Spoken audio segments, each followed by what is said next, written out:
Os irmãos se lembram bem do capítulo 1, a trama de Jonas que foi convidado, não é a melhor palavra, mas que foi convocado pelo Senhor para ir à cidade de Nínive e pregar contra a cidade de Nínive. E Jonas, como vocês bem se lembram, decidiu ir para outra direção. Não por falta de tempo, não por falta de recurso, nem por falta de disposição, porque ele tinha tempo, tinha recurso e tinha disposição, mas ele fez todas as coisas que Deus mandou, mas de sinal trocado.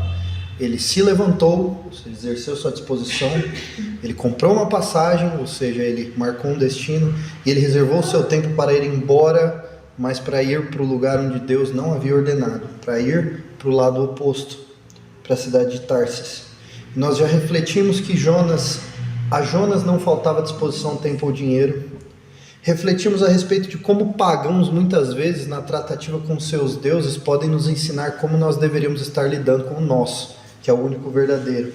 Uma vez que todos os pagãos começaram a agir diante daquela tempestade que surgiu no mar, os pagãos, eles oraram aos seus deuses e eles tiraram a água do mar. Eles estavam orando e tirando a água do mar, que é um dos mantras de João Calvino, é orare e labutare, né? Que ele dizia, ore e trabalhe. Era uma coisa que João Calvino dizia, ore ao seu Deus, enquanto você ora, você age em prol daquilo que você está pedindo de Deus que faça pela sua vida. Eles fizeram exatamente isso, eles pediram aos deuses que acalmasse a tempestade, e ao mesmo tempo eles trabalhavam tirando a água do navio, e esse momento o crente estava no porão dormindo, não é? Eles o acordaram. Jonas, ele diz, eu sou o Deus do mar e da terra. Interessante a dinâmica de como Jonas ele nomeia o seu Deus, Deus do mar e da terra, quando normalmente nós vemos a Bíblia chamando Deus de o Deus da terra e do mar, não é? Ele interessantemente coloca o mar na frente para mostrar que ele era o Deus do mar que estava naquele momento turbulento. Jonas é atirado ao mar, não é? Aqueles tripulantes pagãos temem ao Senhor, e no último versículo do verso 17 nós lemos que o Senhor ordenou que um grande peixe, interessante notar, não uma baleia, certo? Conforme nós às vezes vemos, um grande peixe engoliu Jonas, e por 3 dias e 3 noites Jonas esteve no ventre desse peixe. Algumas coisas a considerar já, desmistificando aquilo que muitas vezes é considerado a respeito da história de Jonas. A primeira coisa, claro, como nós falamos, é que não é necessariamente uma baleia, né? Mas o que a Bíblia diz é que é um grande peixe que o engoliu. A discussão a respeito de qual foi o aparato que o engoliu, qual foi o tipo de peixe que o engoliu, ela é uma discussão tão útil como qual era o fruto proibido no Éden ou qual era o espinho na carne de Paulo. São coisas que, se o Senhor tivesse interesse em nos dizer, estaria registrado na palavra de Deus. O que nós sabemos é que existem peixes que têm essa estrutura para conseguir carregar um ser humano dentro de si, né? Nós temos a história no início do século XIX, ou final do século XIX, de um homem que ficou preso dentro de um cachalote na região das Malvinas durante mais ou menos um dia e meio, e saiu de dentro da barriga daquele peixe vivo depois de ter sido engolido. Mas é claro que mesmo que nós saibamos que esse tipo de estrutura existe em peixes para segurar um ser humano dentro de si, uma outra coisa a respeito do livro de Jonas que nós falamos muito, né? Ou que se discute muito a respeito do livro de Jonas, é sobre a total impossibilidade disso acontecer. Pessoas, elas têm problemas com a história de Jonas, inclusive alguns teólogos protestantes se atrevem a dizer que a história de Jonas seria um mito, e uma das coisas que faria com que essas pessoas pensassem isso seria justamente o fato de que ela é uma história extraordinária demais. Como é que um peixe fica com um homem dentro da barriga durante 3 dias e o suco gástrico desse peixe não derreteu o homem nesses 3 dias que ele ficou lá, não? Só que esse é o ponto, nós não precisamos justificar de nenhuma maneira científica aquilo que está acontecendo aqui. Quando qualquer pessoa perguntar para você assim, você realmente acredita que um homem ficou 3 dias na barriga de um peixe, né? Você pode responder assim, amigo, eu acredito que Deus criou o planeta do nada em 6 dias. Eu acredito que Deus falou com Moisés através da sarça ardente. Eu acredito que Deus fez um velho estéril engravidar uma velha estéril e fazer nascer uma nação inteira que está viva até hoje, eu acredito num nascimento virginal e acredito na ressurreição dos mortos, e inclusive uma dessas ressurreições em um corpo glorificado, que é o caso do nosso Senhor Jesus Cristo. Quando você precisar justificar como que uma pessoa fica 3 dias dentro da barriga de um peixe, uma boa resposta é: já ouviu falar em milagre? Sabia que eu creio em um Deus que faz milagres? Isso aqui é claramente um milagre. Isso aqui é claramente uma coisa que não era para acontecer. Não era para um homem sair da barriga de um peixe depois de 3 dias vivo, certo? Só que não há problema, porque nós estamos falando de um Deus que ordenou o peixe para ir lá. Essa é a parte mais surpreendente da história de Jonas, né? Na verdade, existe muito mais na história de Jonas que tem aspecto de milagre do que esse peixe o engolindo. Então não existem problemas com esse relato. Agora, entrando na nossa discussão da noite aqui, na nossa reflexão da noite, é que depois de ter sido engolido por esse peixe, nós não sabemos exatamente em qual dos dias, mas provavelmente já no finalzinho, nós lemos que Jonas, do ventre do peixe, orou ao Senhor seu Deus. Do ventre do peixe. Algumas traduções dizem, e o hebraico sugere, de dentro das entranhas do peixe. Então vocês imaginem esse cenário, né? O pastor Guilherme pregou aqui uma vez, ele pregou exatamente nesse texto de Jonas capítulo 2, e ele falou sobre como quando a gente vê desenhos a respeito da história de Jonas, ele está sempre na barriga do peixe, e dentro da barriga do peixe tem um cômodo mobiliado, não é? Ele está lá, ele inclusive acende uma fogueira, não é? Dentro da barriga do peixe, e ele assa um marshmallow na fogueira que ele acendeu na barriga do peixe. É uma cena comum de se ver, né? Mas aqui, nós estamos falando de um homem que está nas entranhas de um animal. A situação ali deve ter sido profundamente desconfortável, não é? Ele provavelmente ficou todo apertadinho ali no meio daquelas entranhas, comendo as entranhas do peixe, enfim. Imaginem essa situação, e nós estamos falando aqui de 3 dias, 72 horas nesta situação. E também coitado do peixe, né? Ninguém fala do peixe, né? Quando a gente lê no versículo 10 que o peixe vomitou Jonas na terra, a gente não está falando, o que o texto diz não é que o peixe o liberou ou deixou ele ir, não, mas o peixe o vomitou. Imagina a gastrite que esse peixe não deve ter tido nesses 3 dias, né? Coitado do peixe, mas, né? Tudo à disposição de Deus, né? E o que nós lemos nessa história é que Jonas, ele estava fazendo alguma coisa aqui, ele orou ao Senhor na barriga do peixe, não é? O que nos responde a pergunta que foi feita a Jesus pela mulher samaritana diante do poço de Jacó, quando ela estava averiguando com Jesus qual era o local adequado para se relacionar com Deus. Nossos antepassados dizem que é aqui, no Monte Gerizim, né? Nesse local onde os nossos pais adoraram. Mas os judeus, né, dizia a samaritana, dizem que é em Jerusalém o local adequado para adorar. E a resposta do Senhor Jesus é que sim, do ponto de vista institucional religioso, a salvação vem dos judeus, e portanto os judeus tinham a configuração correta de adoração, e não os samaritanos. Mas para além disso, os verdadeiros adoradores adoram a Deus não no Gerizim ou em Jerusalém ou em qualquer lugar físico, mas adoram a Deus em espírito e em verdade, em qualquer lugar, inclusive de dentro das entranhas de um peixe. E é onde Jonas estava se relacionando com o Senhor, de dentro das entranhas de um peixe. E o que o texto diz aqui é que Jonas, ele orou ao Senhor, seu Deus. Isso é uma ênfase muito interessante. Ele orou ao Senhor seu Deus. Se nós partimos do pressuposto que é o mais aceito entre os historiadores, de que foi Jonas quem escreveu isso aqui, ele escreveu isso aqui na terceira pessoa a respeito dele mesmo, né? Porque ele colocaria essa ênfase? Ele orou ao Senhor seu Deus. Aqui nós estamos vendo provavelmente um contraste, né? Por que não só orou ao Senhor Deus, orou a Deus? Não, ele orou ao Senhor seu Deus. Nós estamos vendo 2 coisas aqui. Primeiro, o nível de intimidade que Jonas não deve ter sentido na barriga daquele peixe. Jonas provavelmente nunca esteve tão próximo de Deus, nunca esteve tão íntimo de Deus, quanto quando ele esteve dentro da barriga de um peixe no fundo do mar. Essa pode ser o primeiro aspecto desse Senhor seu Deus. Mas uma outra coisa também é que no capítulo anterior nós lemos que muitos deuses foram invocados. Os deuses de todos aqueles povos pagãos foram invocados. Mas havia apenas um Deus verdadeiro.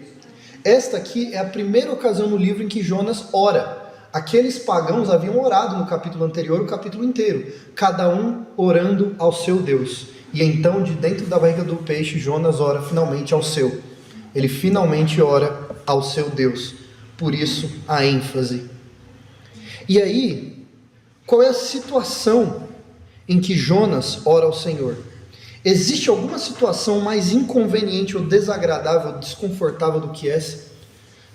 Sabe quando a gente vai falar a respeito do momento de oração, quando nós vamos liberar para o momento de oração aqui, normalmente quem está aqui na frente conduzindo a oração diz: fiquem à vontade, quem quiser ficar de pé, fique de pé. Se você quiser ficar de joelhos, fique de joelhos. O pastor Alex gosta de falar muito. Se você puder ficar de pé, fique de pé. Se não puder, fique sentado. Olha a bênção que é você escolher a posição na qual você irá orar ao Senhor, não é? Que grande bênção é isso.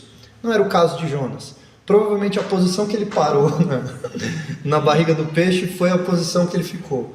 Congelado, completamente parado e travado pelas entranhas daquele peixe. Provavelmente ele teve que fazer algum tipo de fisioterapia quando ele saiu de lá para poder, recuperar os seus movimentos. Isso responde à pergunta: onde é que nós podemos orar? Às vezes parece óbvio, mas isso nos mostra que nós podemos acessar o nosso Deus em oração em absolutamente qualquer lugar. Isso parece uma coisa muito óbvia, mas nós não levamos isso a sério. Nós sempre achamos que há momentos propícios, lugares propícios, ocasiões propícias para acessar a Deus em oração, e é claro que existem certos momentos em que nós reservamos um lugar específico, um cantinho onde fica ali a nossa Bíblia. Isso tudo é excelente e é bom até para dar para estabelecer um bom ambiente ali para você poder fazer a sua oração mais em paz. Só que Deus está acessível, disponível em qual lugar? Em absolutamente qualquer lugar. Agora, nós podendo acessar a Deus em qualquer lugar, e podendo acessar a Deus em qualquer situação, em que situação normalmente nós acessamos a Deus? Nós normalmente temos dois tipos de situação que nos impelem a acessar a Deus. Uma é quando nós estamos no Gerezim ou em Jerusalém no templo, não é? Uma é quando nós estamos no ambiente que na nossa cabeça é o ambiente religioso separado para aquilo. Então, quando a gente está na igreja, quando a gente está num culto, numa reunião de oração, é o momento em que a gente se sente impelido a falar com Deus, porque na nossa cabeça aquilo ali é um ambiente para isso. Nós nos sentimos, inclusive, mais íntimos de Deus naquela ocasião do que em outras. Agora, uma outra situação que nos faz acessar a Deus, mesmo quando nós não estamos no Gerizim ou em Jerusalém ou na igreja, é no momento do absoluto desespero. Quando não existe qualquer outra alternativa. Me digam, o que exatamente Jonas poderia fazer aqui além de orar? O que ele poderia fazer? O que ele tinha para fazer aqui, além de esperar para morrer ou orar?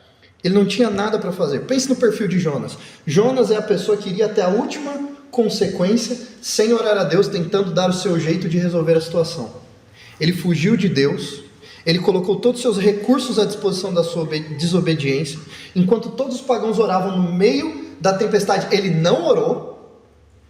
Mas quando Deus, não bastou a tempestade para ele orar, para algumas pessoas basta a tempestade, para ele não bastou a tempestade. Quando ele esteve numa situação em que ele não conseguia nem se mexer mais, nem mover o braço para o lado, foi o momento em que ele orou. Isso tem tudo a ver com inclusive o conteúdo da oração dele, porque o verso 2 diz: na minha angústia clamei ao Senhor, e aí o verso 3 diz: pois me lançaste nas profundezas. Eu clamei ao Senhor porque o Senhor me lançou aqui, foi por isso que eu clamei, porque senão eu não teria clamado. Deus coloca Jonas em uma situação onde ele não tinha para onde ir, não havia alternativas, não tinha para onde fugir, e aí ele orou. Condição similar à condição dos discípulos, quando Jesus, após dizer que não multiplicaria mais pães e peixes, ou melhor, após dizer que ele mesmo era o pão da vida, E Jesus pergunta aos seus discípulos: vocês também não vão? E a resposta dos discípulos, a resposta de Pedro é muito correta: para quem? Existe alguém mais para quem nós podemos ir? Mas você só consegue chegar a essa conclusão quando todas as outras alternativas são esmorecidas, quando fica muito claro que realmente não há para quem ir. Pense na sua vida. Pense em quantas vezes você teve dificuldades ou problemas ou situações a resolver e o tempo que você demorou para colocar aquilo diante de Deus. O quanto você tentou resolver primeiro esse passo, agora deu errado, deixa eu tentar resolver daqui também, agora deixa eu tentar resolver daqui. E em qual momento Deus foi um assunto naquela sua situação? Até que chega no ponto em que, de fato, você olha para um lado, não tem o que fazer, você olha para o outro, não tem o que fazer. E aí você fala: agora, que tal orar ao Senhor? Isso nos mostra uma coisa. Isso nos mostra a bênção da falta de alternativa. A bênção do desespero, a bênção de ser travado em um lugar e ficar totalmente impossibilitado de se mexer ou de fazer qualquer outra coisa, a não ser orar ao seu Deus. Isso é uma bênção. A melhor coisa que Deus pode fazer por uma pessoa que não o acessa, que não vai até Ele, é tirar dessa pessoa tudo que ela tem, até que a única alternativa seja olhar para Ele e orar. Por isso Jonas, enquanto muitas orações já foram proferidas, aqui no capítulo 1, para Jonas orar, ele precisou ser lançado nas profundezas, assim como ele mesmo disse: na minha angústia eu clamei ao Senhor, pois me lançaste nas profundezas. Então a reflexão aqui é a seguinte: primeiro, eu poderia fazer duas aplicações aqui.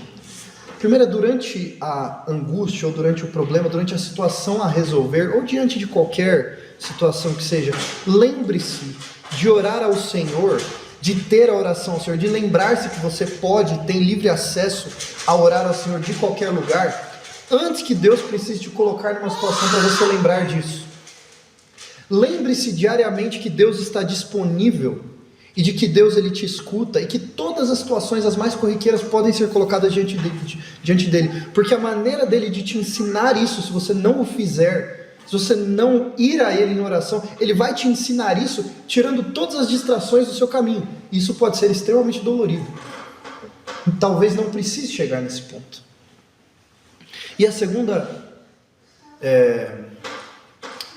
aplicação é: agradeça e louve a Deus pela falta de alternativa. Agradeça e louve a Deus pelo desespero e pela falta de caminhos por onde seguir.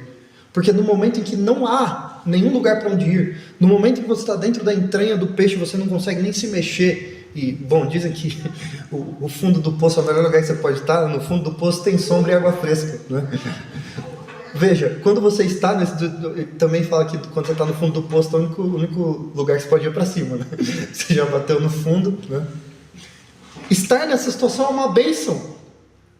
É uma bênção, porque aí tira da sua vista todas as alternativas falsas que você achava que você tinha para a sua vida, né? E faz com que você acesse o único que é a verdadeira alternativa, que é o Senhor, aquele a quem se deve recorrer em qualquer situação. Recorra desde já. Não espere ficar sem alternativa, mas se você ficou, agradeça a Deus pela falta de alternativa, porque é o momento em que você mais intimamente vai se relacionar com Ele. Assim como Jonas, que nunca esteve tão íntimo de Deus quanto quando esteve nas profundezas, na barriga de um peixe. Vamos orar?